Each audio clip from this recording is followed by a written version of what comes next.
Welcome everyone, this is Jacqueline Jax, and I have another tutorial for you just with a perfect theme. It's a Valentine's Day heart, and we have our hearts palette fresh out of the monthly watercolor subscription. So hopefully you've all received it, and let's get started painting. I did add one extra color, which I had given you a heads up about a few months ago. This is one of my favorite metallics.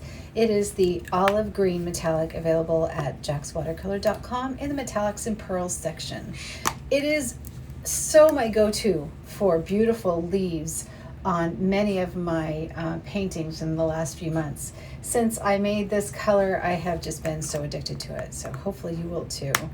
So let's take a look at something that we can do in a heart shape. This is going to be a really interesting thing. Not only is it going to teach you how to paint a little more loosely, but also in the shape of a heart. So you're going to have a few limitations, but remember, if you go outside of the heart, then that's all good too. It's not like you have to be so structured, you know? Sometimes I'll do things within a shape, and sometimes I'll even venture outside the shape. It really is up to the artist. Just use my tutorial as a guide. So I'm mixing a very, very chill color, and this can be done pretty much with anything. I have used just a nice little neutral, and you can make a neutral just by mixing your dirty water palette colors together. It will eventually neutralize. Or you can use French sienna is a great one for neutral. So if you have my French sienna, you would love that. Just liquefy it. Now, to make the shape of the heart, I always start with 2 round cylinders. Just kind of move them closer and closer together as you start to get that shape, and you'll get the perfect start to your heart. From there, we can tilt it to the left, we can tilt it to the right. You can do so much just by starting this way. I also just draw a line down the center, and then I just kind of connect those shapes just so, you know, you have the shape of your heart. If you wanted a rounder heart, you can actually just round out that bottom area. If you want to make the heart bigger, you can make the 2 cylinders a little larger and then go from there. It's really an easy way to not have to find a heart template and get it just to the right size.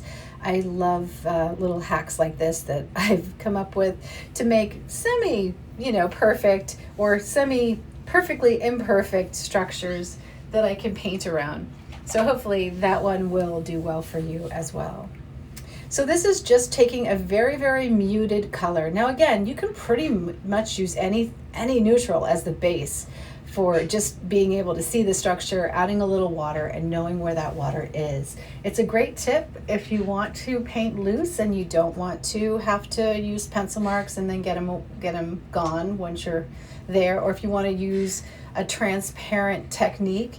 This really works because it gives you a little way to wet the paper, but it gives you that slight little bit of tint so you can see where you've worked and where might be wet, might be dry. It's just so much easier to see this way. I find that neutral tint doesn't really interfere with most colors, and if you get the tint light enough, it will even be fine for yellows if you're going to use yellows over them, including lemon yellow, which can be difficult. But just make sure that wash is neutral so that you can use it in either direction from this point on. So as you can tell, I'm just making my heart ever so much bigger because I have a large area on my sheet of paper and I wanted it to fill that area. So you see how easy it is just to extend your heart if you decide to do so, Again, guys, this is it's art, right? So I'm giving you the tutorial, I'm giving you the instructions, and I'm helping you just kind of get started and figure it out so that you have that motivation to move forward. But at the end of the day, it's your painting. So remember, take what you can from the tutorials, and from that point on, just go with the flow. Let the watercolor lead you and see what you come up with, because that's really the best way to learn about yourself and come up with your own style. Now it's time to have some fun with that metallic olive color that I have been boasting about. This color is so gorgeous. It really is. If used in the mass tone, it's going to give you a very thick metallic olive. But if you let it dry and look at the sheen, it's got a gold cast to it. So it's kind of like getting two colors in one. And what that does is when you want to use this metallic in a nice sheer way, it'll give you that little bit of gold dust while giving you that sheen of metallic, right? Just a little bit, like an essence of metallic with an essence of olive. It is such a lovely color in that way. It's one of my favorites, and you can tell that I will just be using it like crazy. So laying it down on wet is what I did here to start the painting, and then we're going to get a little more detailed as we move through the painting. I'm also dipping my pointed round into the red color. This is rose red, also available on my website at this time. It's a limited edition color, so it did come with this watercolor palette in the monthly subscription, and I had a few extras that I made available in honey pots for sale. It's a lovely red, so easy to paint with. It gives you that bold, bright red. If you have other kind of like pinky reds or warm reds, that will also work too. So you don't feel like if you missed out on this red that you won't be able to do this painting. You absolutely will. But for the challenge, make sure you use the palette that came with it and use the hashtag Jack's Art Challenge so that you will qualify to win a prize at the end of the month. So as I'm going through, I think it's important for you just to get the essence of what I'm doing here. I'm filling the tip of my paintbrush with a little more bold color, and I'm moving between areas where I've wet the paper and areas where I haven't. And in the areas where I haven't, it's going to be a little more detailed. And in the areas where I have pre-wet the paper, it's going to disperse. The disbursement, when it's dry, is going to give us that beautiful mix of sharpness versus like a very, I don't know, I would say like out of focus look. And I feel like that's a great place to be when you want something that isn't always got to be detailed. So using that ability of your paper to have some wet areas and have some dry areas gives you the ability to put some really deep color in some areas and have it disperse in others.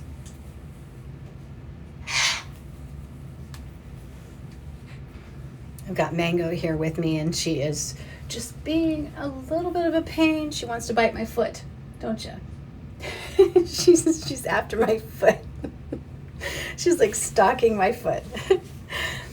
Anyway, yeah, so as I'm moving through, I'm just kind of using the side of the brush in order to form the shapes, and that gives me a nice loose shape. The pointed round really does that well in comparison to a lot of other brushes. If you're using one that holds too much water, you won't get as bold of a color on that lay down. But if you're using something that is kind of synthetic sable, you'll get that bold color ability to lay that down because you won't have so much water competing with it. I'm also using my angular shader in my favorite way ever. I mean, this is the brush that is my go-to as far as removing color and shaping things out.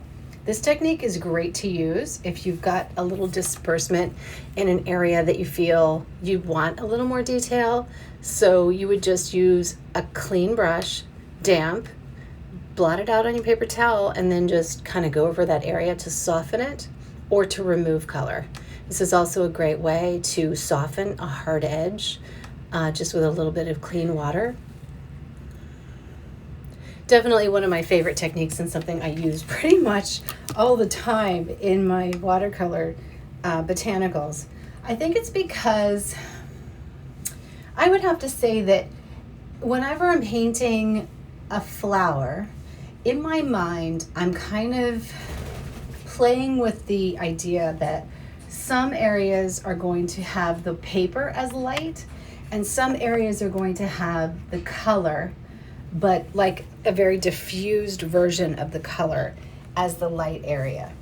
And this really kind of allows me to have that nice, I guess, luxury of being able to do it later, right? And if you know, when you're painting, the more you have that luxury of being able to go back and tweak is just brilliant, right? It actually makes your paintings better and it makes you feel a lot more relaxed. So I think this is probably one of my most use techniques because it does allow me to just be really free when I'm painting, because I know that I have this tool on hand and I know I have the ability to remove the color or work with it or kind of like manipulate it a little bit more. And you can see how that's working out, right? I'm using my eye to figure out where I want the soft focus versus a little more shape in the botanical.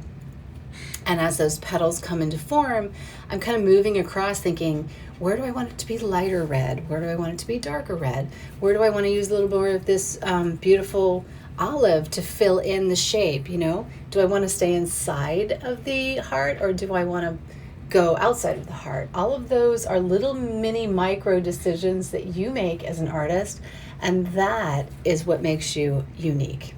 So this is a good example of, it's not about copying exactly what I do. It's about watching it through, practicing the techniques, and then just letting that become part of you, letting the techniques become part of your own painting style. Knowing that you have these tools and these resources through the tutorials that I teach to be able to, I don't know, like manipulate the color, right? To, if you see something and you want it to happen, the most frustrating thing is not being able to make it happen. But the vision in your head is where you need to get to. So having these techniques on hand and knowing what they accomplish and all the different ways you can use them, I feel like is the best way that I can set you up for success and make sure that you are able to paint your own style and paint something that looks truly yours, but it's using the techniques that I've used to get successfully my own style. I hope that makes sense. It probably does. It does if you've done it and you're frustrated, that's for sure. If you've ever been really frustrated with a painting and you just can't get it there, I think if you whip out this one technique, you'll pretty much be able to save anything. You won't be throwing around any paintings. And always remember that if you can soften things to a point, if it's a good paper, it will really give you a lot of play. You can go over and over it as many times as you like and even almost bring it right back to the white. And if that's the case, then anything that you put there that you didn't like, you can get rid of, or you can change enough to make it work. And that is really satisfying, because I think there's nothing more miserable than going through and coming to the end of a painting and just being like, all right, I'm just going to throw this away. It feels so wasteful, even though it's not, right? It's definitely something that we all do and have to do in the process of trying things. You have to be willing to make the mistakes, because at the times when you make the mistakes, that's when you're learning the most. If everything goes well, you're learning nothing. So now it's time to take that lovely olive and the angular shader and start laying in a little more detail. So we have the areas that we have put in like a unfocused kind of blurred version of the greens.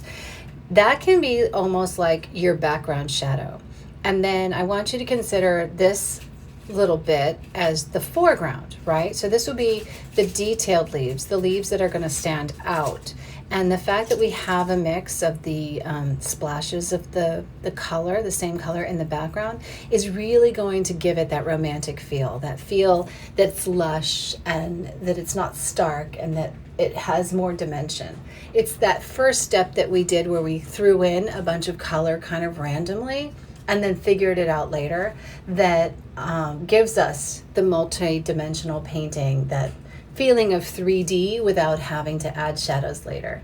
Now remember, if you were to try and do this the other way, where you just leave it all white and you paint details first, it's gonna feel two-dimensional. It's not gonna feel like it's got those nice layers that you see within any picture. You need that background color to exist in order for the foreground to really pop forward. Because if it's just white paper and then a shape, that's all you're gonna see. You're gonna jump right over it and it's not gonna be as interesting to look at. It's gonna be more cartoonish. So in order to get this kind of like depth and dimension very easily, just simply lay in some of those colors as you have the painting first wet, and then it'll dry, and by the time you get there, it will be this nice soft kind of like area that's already giving you that second dimension. Now, as you go through, if you wanted to add even more depth, you can darken your colors and think in terms of where's the light coming from and where is it casting a shadow. Wherever you put the shadow is going to make the foreground pop forward. So if you were to take, you wouldn't put shadows in the background, you would put them in the foreground. So if you're going to shape or like put a shadow on a petal, put a shadow on a leaf, you would do it on the opposite end of where the light is cast. So if the light's coming in from the top left and moving towards down right, then the down right would have the shadow. So that's where you would want to put the darker color. And if you do it that way, you'll get an additional layer of texture dimension and it will look even more brilliant. I also find that adding shadows sometimes even brightens the first color, the main color, so that gives you that like feeling of depth without taking away from the brighter colors. It actually makes them pop ever so much more. And then what I usually do, if I do that, I'll wait till everything dries and I might even go back and add another shot of the main color, which would be red. In fact, let's go ahead and do that. We're going to take a little bit more of our red in a mouse tone. So just a bit of water, a smaller brush so it doesn't hold a lot of water, and we're going to dip it right into the paint. Then we're going to go over some areas and just brighten those up. Now this painting looks great as is, right? You perfectly can leave it with some of it just blurred out in the background. I think it looks lovely. But I want to show you the difference and what additionally you can do with the side of a smaller brush. So this pointed round is more like a synthetic sable, and it's good because when you switch from the larger size to the smaller size, this is a good way to use a smaller size. It's just on the side, getting the point laid down and using that point as the upper part of the petals, and then the barrel as a way to kind of just smear some of that paint down. So I'm laying it completely on its side and just rolling it. Now you can do it a lot of different ways. You can just kind of squish it in, you can roll it, you can pull it across the paper, you can drag it. There's so many ways. You can even do a circle, just completely lay it in a circle and push it around. But I encourage you to try different areas of your brushes, and many times I have done tutorials on them, in fact. So that's our finished product. I love it. I love the way it turned out. This is perfect for greeting cards or just for some really fun art on your wall. You can even make one and frame it for your door so people can see this and you can wish them a happy Valentine's Day on the way in. Don't forget, I ship out a monthly watercolor palette, paper, and a brush to people all over the world through the monthly watercolor subscription. Just go to my website at Jack's Watercolor and look for the link, sign up for it, and you'll receive one in just about 45 days. I make them to order, so be patient. They are beautiful though, and you will love the colors. It's a great way to learn and a fun package to get. Have a great one, and I'll see you on the next challenge.